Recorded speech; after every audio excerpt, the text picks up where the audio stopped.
జీవితంలో శరీర పరిమితులు ఉన్న కలలు వదలకపోతే విజయం దూరం కాదు. ఈ కథ ఒక గ్రామానికి చెందిన చిన్న అమ్మాయి గురించి. పుట్టుకతోనే ఆమెకు కాళ్ళు లేవు. చిన్ననాటి నుంచే ఇతర పిల్లలు ఆడుకుంటుంటే ఆమె మాత్రం వీల్ చైర్లో కూర్చునేది. కానీ క్రీడల పట్ల ఉన్న ఆసక్తి ఆమెను ముందుకు నడిపించింది. టీవీలో కబడ్డీ మ్యాచ్లు చూస్తూ ఒకరోజు నేను ఆటగాడిగా నిలబడతానని కలగనేది. మొదట్లో అందరూ ఆమెను వెక్కిరించారు. కాళ్ళు లేని అమ్మాయి కబడ్డీ ఆడుతుందా అని నవ్వుకున్నారు.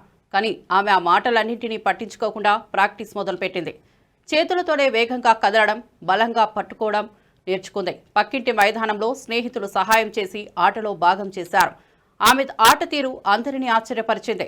రైడ్కి వెళ్ళినప్పుడు ప్రత్యర్థిని బలంగా పట్టుకుని వెనక్కు లాగేది. కాలక్రమేణా జిల్లా స్థాయి పారా కబడ్డీ టోర్నమెంట్లో పాల్గొని విజేతగా నిలిచింది.